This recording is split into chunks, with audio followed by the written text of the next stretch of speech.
I'm pretty sure that's like a proven fact.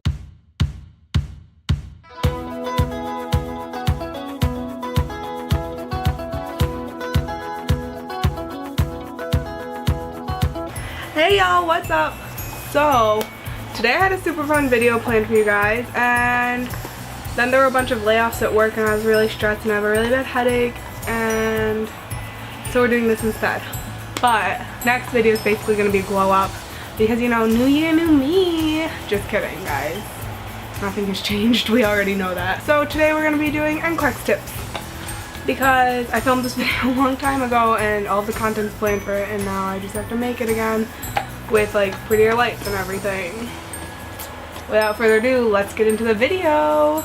Alright guys, so the first big NCLEX tip is you gotta just do it. So when you get your ATT, your attestation to test, you need to sign up like immediately and just take the test. I mean, study and everything, but don't wait too long. So like just take your test. It's scary, but the further away you get from nursing school, the harder it is to pass.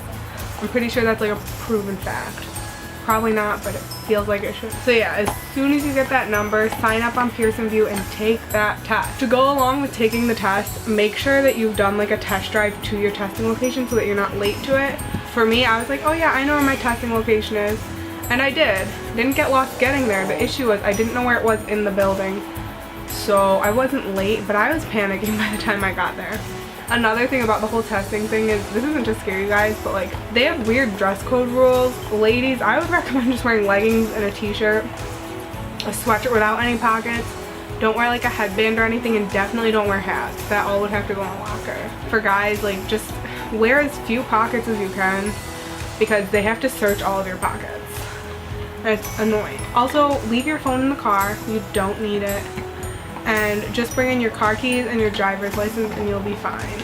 Those are my test day tips and kind of the logistics of taking your test.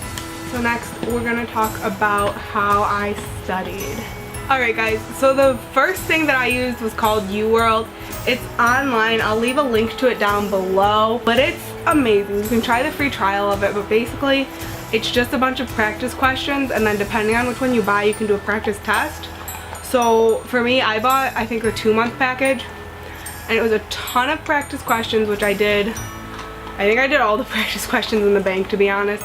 And then on top of that, I did the practice test the night before my exam, and it said I had like a 97% chance of passing. I was like, alright, we're good. I would not recommend doing it that way because if it didn't say that, it might freak you out a lot. The next thing that I did, which goes along with UWorld, was I took this little notebook that I used for all my test review basically. So basically what I did was this was literally just as the questions went, I would write down kind of the main idea that I got wrong and write down facts about it along with any other things and facts that I thought would be helpful. For example, this one, it's acute otitis medius, which is a middle ear infection, which I have written on the top, and I have signs and symptoms here.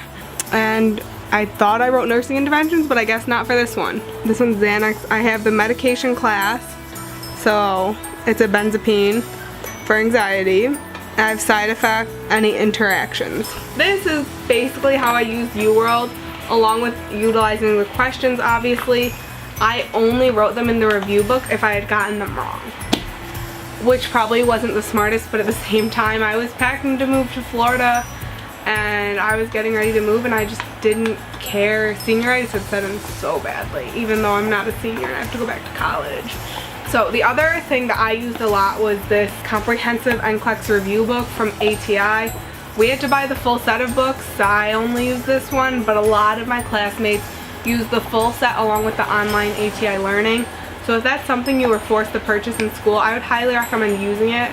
For me, it wasn't my learning style, and I really struggled to pay attention to the ATI throughout the school year, so I decided that it probably would behoove me to invest in something else. As awful as it sounded, I want to put in minimal effort for maximum results, and I think this was the way to do that. So, the review book. You guys have seen this book before in other videos probably. Basically, it's set up like all the other ATI books, so you open, this page is about thyroid hormones, but it tells you the action, medications you can use, therapies used, nursing interventions, and so forth about thyroid hormones, and then it also tells you the diseases that can go along with thyroid hormone imbalances. Practice questions are in the individual ATI books, but the practice questions are super helpful. Again, I've highlighted them in other videos. Basically, it's just 4 or 5 questions that are NCLEX style review questions that are in each chapter. I highly recommend the ATI system. If you are more of a learn by reading type of person, it's a really great system. For me personally, I learned by practicing and by doing, so the questions worked out really well for me. It also helped me to get used to NCLEX style questions. That was personally what I liked, but if reading is how you study, this is a great system.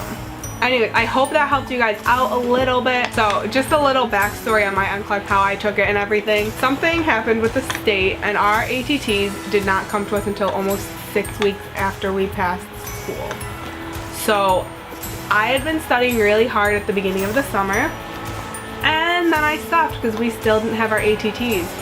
And then it was 3 days before I was supposed to move to Florida and we still didn't have our ATTs, and I was gonna go to Florida without my ATT, and I mean, I had pretty much stopped studying at that point because I was like, I'm gonna go to Florida, I'll probably come home and take my test in January, so like this time of year, because that's when I'm gonna be able to afford a plane ticket to come home to take my test. And then I didn't move to Florida, and I didn't have a job, so I quit my job about 5 days before I moved to Florida. It was supposed to be my last day, but I stopped showing up because I'm really irresponsible. I did not have a job if I didn't go to Florida, basically.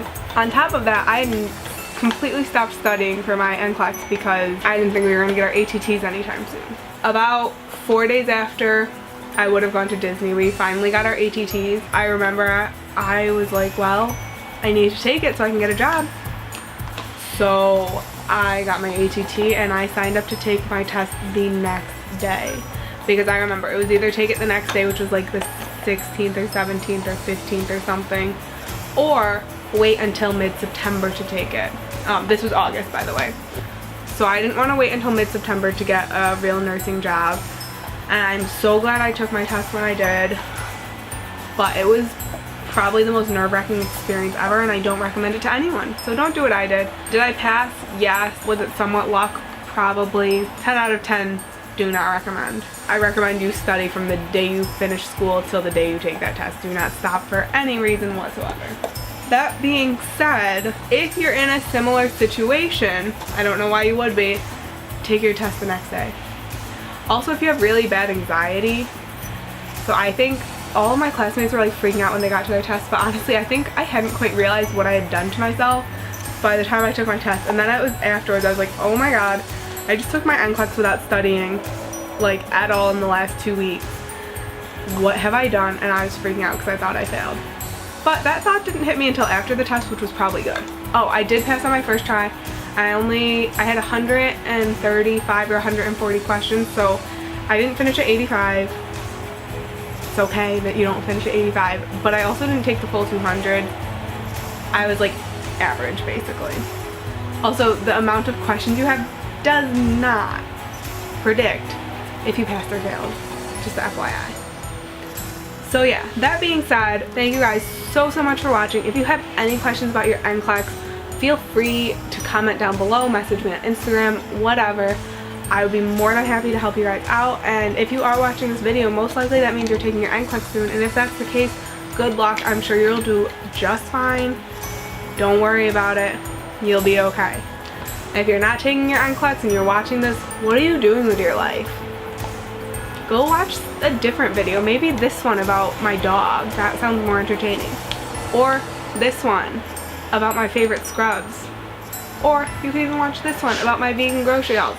I don't care which one you watch, but why are you watching this one? Because like, what? So yeah, thank you guys again for watching. I really do appreciate it. And I will see you guys on Sunday. Bye!